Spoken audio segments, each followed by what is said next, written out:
This is the weekend edition of Fear and Greed, Australia's most popular business podcast. I'm Michael Thompson, and good morning, Sean Aylmer. Good morning, Michael. Sean, our weekend show is all about the two of us each nominating what we think is the biggest story of the week.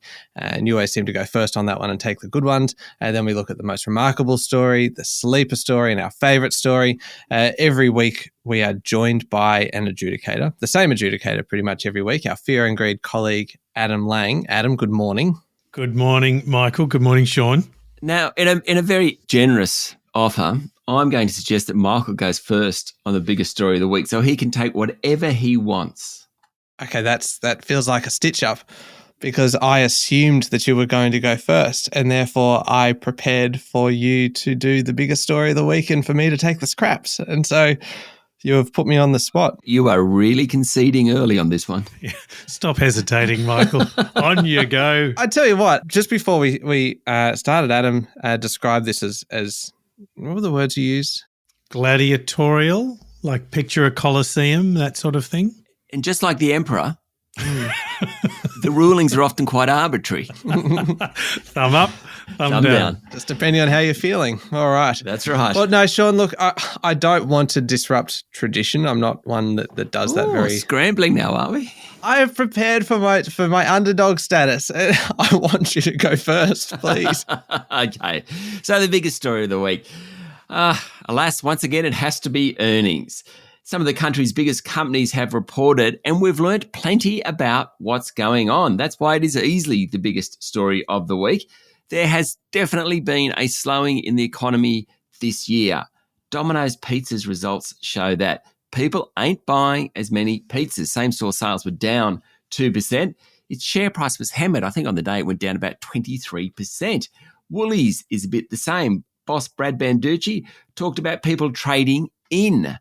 That's buying more expensive products in the supermarket rather than eating out. The good news from Brad Banducci is that fresh meat and some produce prices are stabilising simply because we've gotten through that rough patch of weather.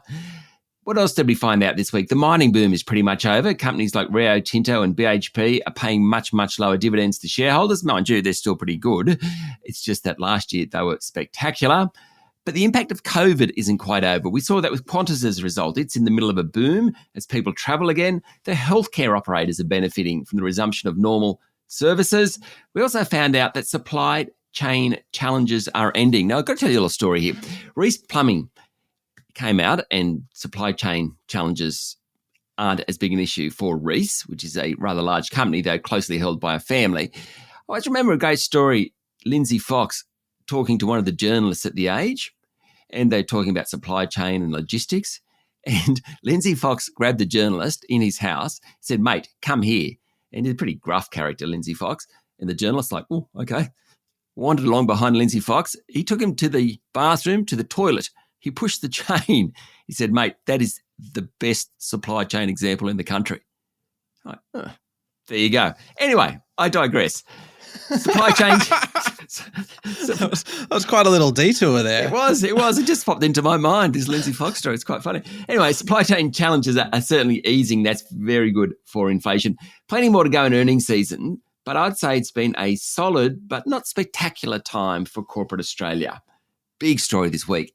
Michael, you've ceded the front-running status. Well, I had to because I knew that you would cover earnings because he did the same thing last week, and I thought, you know what, he's going to do it, and there's a fair chance that he's going to win. However, I am not going to just roll over. You didn't come with some sort of policy, boring government thing, did you? Because that's going to get Adam's heart racing.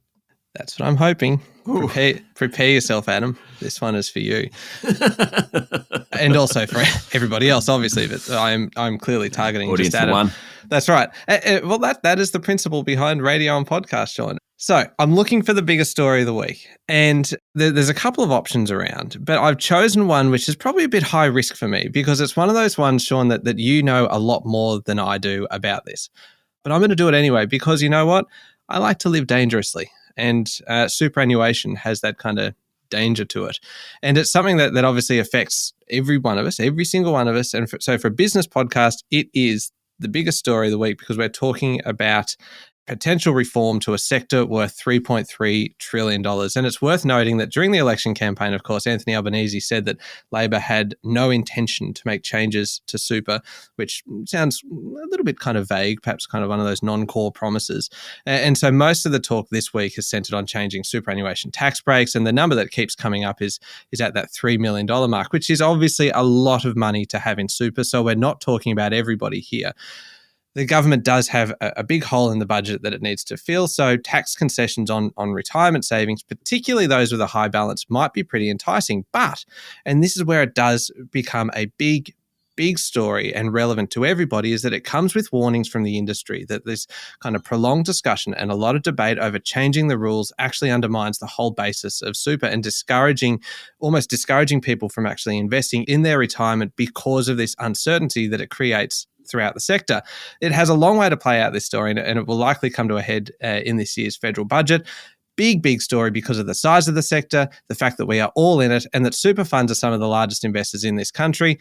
And it also suggests that this could be a government with an appetite for tax reform, which I think could come as very good news to some people who hold...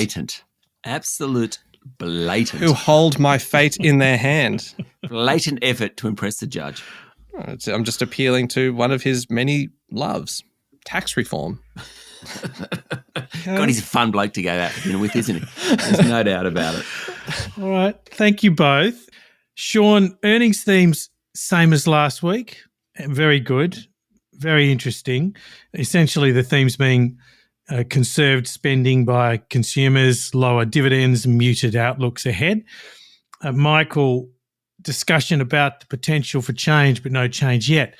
So I'm going to change character a little bit and be a little bit more harsh today in my gladiator rulings. Is that because last week we kind of complained that no matter how different the stories were and how much someone won, the final score always out of 100 was like 89 to 88? Yes. So you've decided, Yes, feedback has been taken on board. Not from me. I've always thought you were very kind and fair. So Michael... Geez, that went down well. Yeah.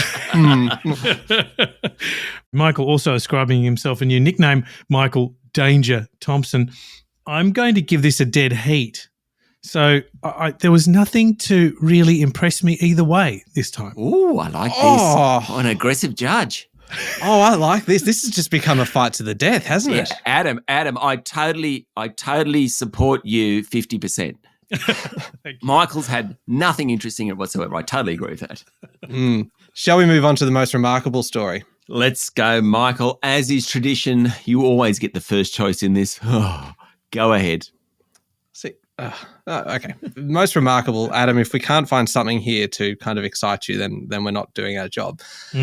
This story could have actually been the biggest as well. So I was kind of tossing up. Maybe in hindsight, I should have done it for the biggest and I might have won. But I'm talking about US President Joe Biden's visit to Ukraine. And I put it in this category because everything about this story is remarkable. This is the first time a president has ever visited a war zone not in control of the US military.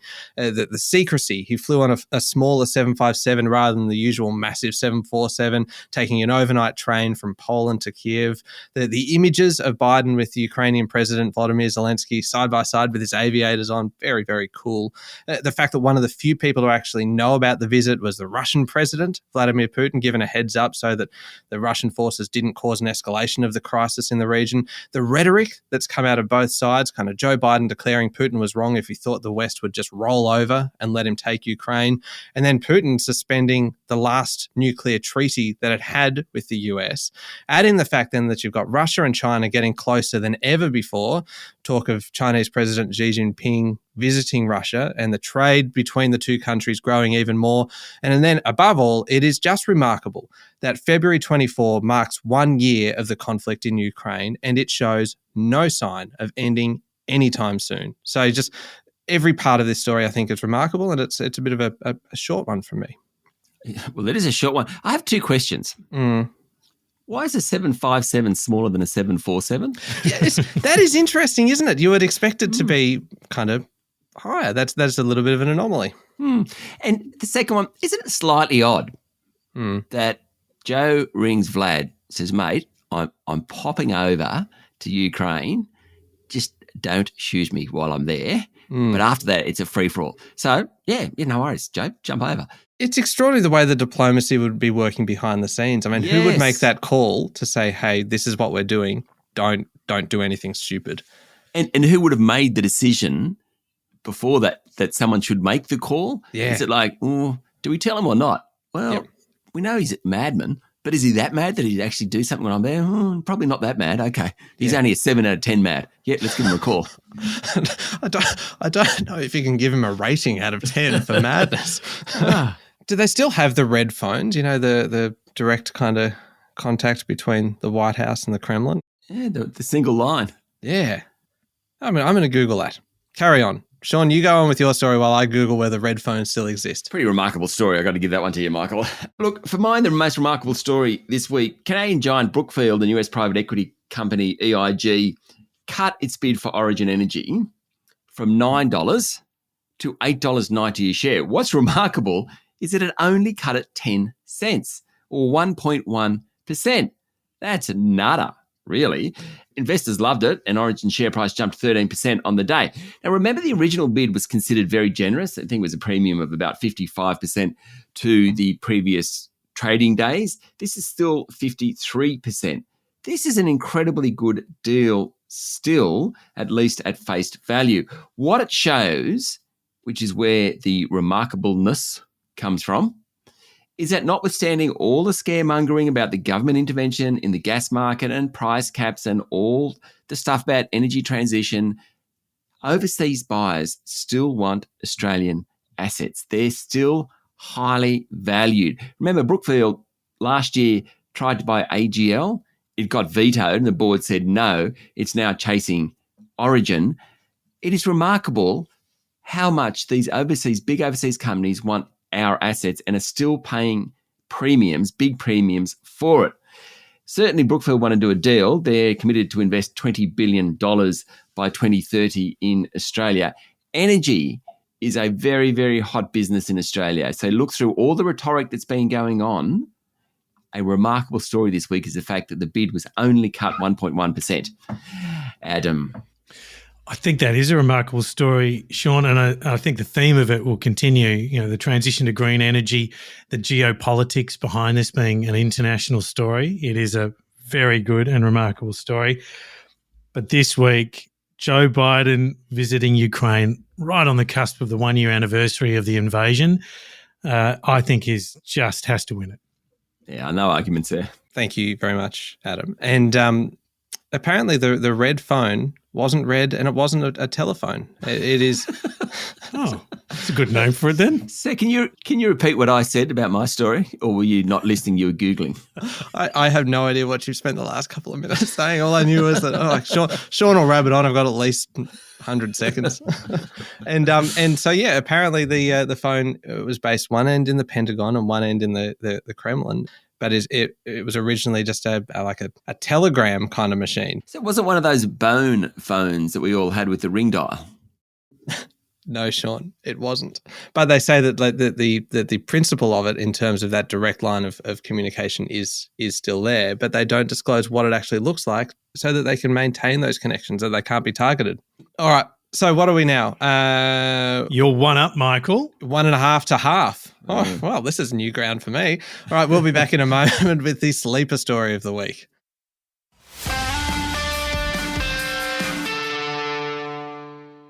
All right, Sean, we're looking for the sleeper story of the week. This is one that's maybe flying under the radar a little bit or is going to become a bigger story further down the track.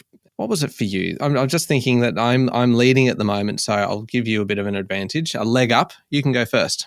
Excellent. Thank you for the leg up, Michael. My sleeper story is an example of a trend that's flooding through the economy at the moment. If you want a job in the future, you probably need to listen to this. It's the story about waste removal company Cleanaway asking white-collar workers to put on the hazmat vest and drive the garbage trucks. Now, Cleanaway has around 670 jobs available for garbage truck drivers and waste plant employees. It has a bunch of clients, about 130 councils, 150,000 businesses. It drives about 3,000 trucks. Obviously, it needs to do that every day of the week. And so it's calling on the pen pushers to jump in the trucks, pick up the garbage. I love it. It's a great story about how business is struggling to find workers at the moment, and workers are being asked to do all sorts of things they didn't sign up to do. The Financial Review held a big workplace conference this week. Again and again, people said we're struggling finding labour, we're struggling finding skills, and people are doing other jobs than what they signed up to do. This is particularly the case in healthcare, where the labour shortage really is a crisis. It means if you want to be valued in the workforce, be highly skilled and be prepared to do anything. But it just shows what's going on in the Australian economy at the moment, how companies are desperate to just get the stuff they're supposed to done. For example, pick up the waste. And so they're getting all sorts of white collar workers and that to just do the work. And I think it's a really fascinating story, that one, and a real sleeper because we're not thinking about it in that way. Michael. Adam, how would you go driving a garbage truck? I'd love to have a go. Me too. I would really love to do it. I would be terrible at it, but God, I'd love to have a crack. I think it speaks well to the company's employment record. Yeah. They're prepared to do it. You know, they've got people coming in who were, came through in a certain route, became executives, and can now go back. I think that's awesome. I actually think that driving a garbage truck, though, is highly skilled. It is. Oh, yeah. So I think if you don't do it every day, you're going to be hitting cars. And There's a risk to it, absolutely. what amazes me is when the arm comes out, certainly in my place, the arm comes out, they always seem to pick up the garbage. Like if I was doing it, I'd knock it over. They'd never miss it. And I love the fact that they can actually start driving off while they're still putting the bin down. Yes. And the bin will kind of move along for about a metre. Oh, we're talking about mastery now. Oh, it is like that is next level skill. Yeah. Although some people, a friend, shall we say, does have a bit of a dispute over whose green bin is whose. Oh, really? Because when this is probably a few months ago, this friend's garbage bin happens to live very close to me. Anyway, the right garbage bin, my friend's garbage bin, was placed down the road on the other side of the neighbour's garbage bin. Oh, does the neighbour agree? No. Anyway, I digress. Are you going to paint numbers on all your bins? Maybe that's a solution. Yep. Sean, is bin sort of potluck a bit like key parties? Well, this has taken a funny direction, hasn't it, this conversation? It took me a moment. I'm like, key parties? This is the real Adam Lang, ladies and gentlemen. This is our nerdy judge showing his true colours. Can I ask a question about swingers? Yeah. Adam, this is to you, obviously. Go on. How does that conversation start? Like, does it start like, say you've got two couples at dinner or something? Does it start just as a bit of a joke? Kind of like, oh yeah, hey, imagine if we were swingers, and then everybody laughs, and then someone goes, no, but seriously. Like, how do you actually progress from kind of joking about it to going, hey, let's swap keys? I had this friend who was a swinger. Maybe it's something like that. Yeah. And you just gauge the reaction, the response around the room. That's right. Okay. Oh. Adam, do you have any expertise, anything that you can contribute? No immediate experience, but I have had friends who've been invited to participate. Really? Mm. Yeah, always. It's always a friend, isn't it, Adam? Shall we move on to my sleeper story of the week? Please. Do not think for a second, Adam, that we will not be coming back to this in the future to try and unpack this story a little bit more, maybe next week. So my sleeper story this week is all about cybersecurity. And kind of going from swingers to cybersecurity feels a little bit dull. But anyway, this week we've had some pretty intense new rules for companies and boards in this country. And Sean, through the week on Fear and Greed, you said that this story, and I quote, was flying under the radar, which sounds like a sleeper story to me. And I reserved it at the time, and now I'm going to use it. You're still thinking swingers, aren't you? I am a little distracted. Sorry. So anyway, in short, on cybersecurity, Australian organisations considered to be running infrastructure that's critical to our national interest will have to increase their cybersecurity protection. And this came from Home Affairs and Cybersecurity Minister Claire O'Neill, who signed off on a new risk management protocol, making board members culpable for failing to properly secure assets. Interestingly, the companies who are affected by this in all of the modelling and the consultation said that these new requirements could cost almost $10 billion over the next decade. And it's pretty broad. Kind of the definition of infrastructure that's critical to the national interest covers kind of things like healthcare and energy and food and water and transport and communications. Now, I'm not suggesting at all that cybersecurity is anything new. We've seen massive attacks on Optus and Medibank, among others. I'm not suggesting at all that part is the sleeper story, but these requirements are new. They affect a lot of companies and they haven't got enough attention this week. It is essentially a sleeper story that comes with Sean Aylmer's personal under-the-radar endorsement. So therefore it is, by definition, unbeatable. All right, so sleeper story of the week. Sean's Cleanaway Waste Management story. We are still in incredibly low unemployment levels. Staffing issues are still obviously an issue for the economy and will continue to be. So it has been a pervasive issue. It's continuing. Michael, the cybersecurity changes for infrastructure assets, I think this is really interesting in a couple of ways. Obviously, directors' responsibility, but it also tends to be a leading indicator of where responsibilities are going to go for all directors and all companies. So I feel like it's infrastructure companies first, potentially all companies later. It'll just be normal. Very close battle. I'm going to give this one to Michael on the basis of this is new. That's what I thought too. Yeah. Shall we move on to the favourite story of the week? Yes. What was yours, Michael? Okay, for me, it has to be Qantas, because anything with planes is always going to lure me in. Do you remember how you used to say lure? We discussed this on... I can't say it still to this day. I love it. Can you please try? L-U-R-E. Lure. Lure. Lure. Lure? No. Trying to lure me in. Yeah, I find it really hard, that word. Yeah, no, and going from swinging to luring me in, it's just it's an uncomfortable transition here. And I love the Qantas story because obviously it's about planes, and any kind of airline story is going to win for me. So yes, it is a remarkable story how Qantas has turned its fortunes around to deliver a record half-year pre-tax profit of $1.4 billion. Quite a significant recovery from its $622 million loss a year earlier.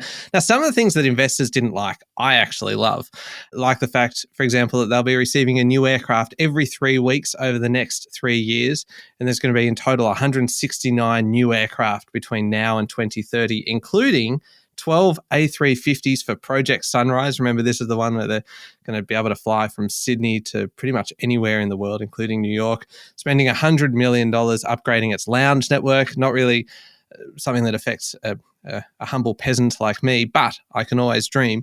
And then you got CEO Alan Joyce, who's kind of weathered the hammering that he copped in the fairly dark days for Qantas, to come through now with a record profit. A little bit uncomfortable, obviously, that the airline's not paying back the government support that it received, or that the profit is really off the back of these sky-high airfares. But still, what a recovery. We do all want those ticket prices to start coming down. They'll moderate, apparently, but will still be higher than pre-pandemic. Not good news for flyers, but it is not stopping us. It seems domestic demand now exceeding pre-pandemic levels. This story has a little bit of everything, don't you think?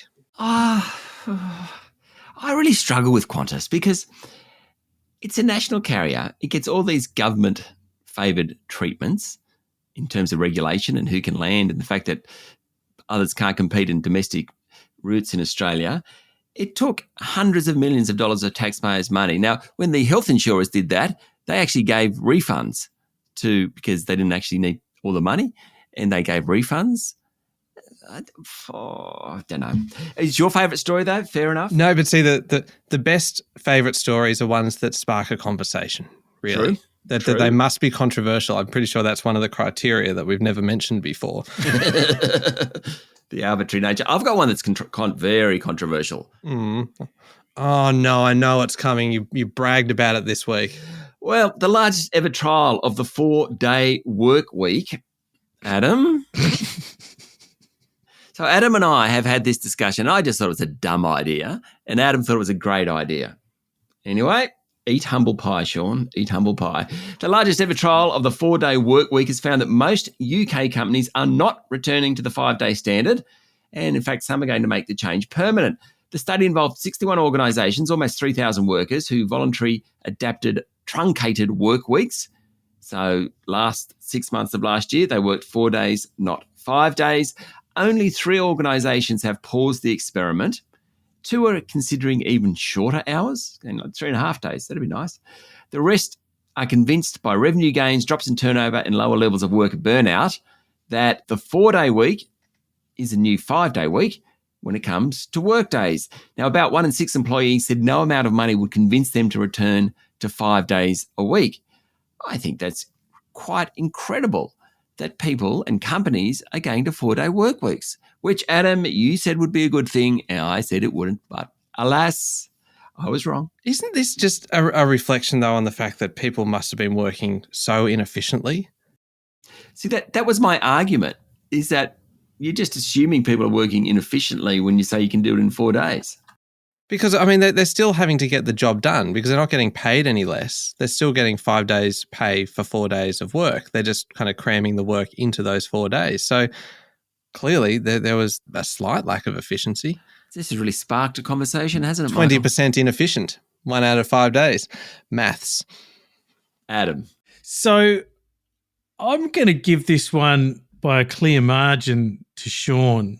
And the reason, of course, is I love this story, experimenting with the working week, and that people can really balance their lives in a different way and become better at their work. I love it. And so I think that's my clear favourite of the week. Qantas, I'm with Sean on this one. I grapple with it. I think the profit result is stunning, but it has come about through some pretty incredible and tough decision makings. And I would question, in hindsight, whether they were all right to let so many people go in the pandemic, to charge so much for as long as they have. And I'm really, when they say prices are going to moderate, I'm really looking keenly to that. So it just comes with a bit of a query from me, the Qantas story. That's why Sean Wynn's favourite story of the week. That's reasonable. So 2.5 to 1.5. Well done, Michael. Oh, thanks, Sean. Do we want to know the scores? Oh, look, we do. Under the new harsher judging criteria? Yes. Well, will there be a 2-point difference? Maybe it's going to be wild out there today and go to a 3-point difference. Ooh. In actual fact, it's a dead heat. Oh,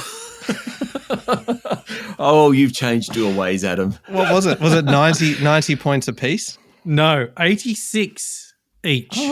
Oh. Still a very high quality competition, even when I'm being at my harshest. I mean, I think what it really shows is that Qantas story at the end was a disaster for you, Michael. That's really what that shows. I should have put it in there. I really should have put it as most remarkable. It might have won there, but I didn't know whether. Oh, no. Biden and Vlad, hard to beat that one. Yeah, but I could have done that as my favourite story. See, people don't realise just how much thought goes into this. I agonise over this for days leading up to it, going, have I put these into the right category? Have I not? And then the post-mortem afterwards, this will keep me going till mid next week. Well, on the story count, you won, Michael. You did win. It is a win for Michael, officially. Okay. All right. Well, I think that pretty much wraps us up then. Thank you, Adam. Thank you, Michael. And thank you, Sean. Thank you, Michael, and apologies to listeners who have had to go through this for the last half hour and have made it to here. Well done. And who are now intrigued about swinging. On that note, make sure you're following the podcast. Join us online on LinkedIn, Instagram, Twitter, and Facebook. I'm Michael Thompson. Have a great weekend.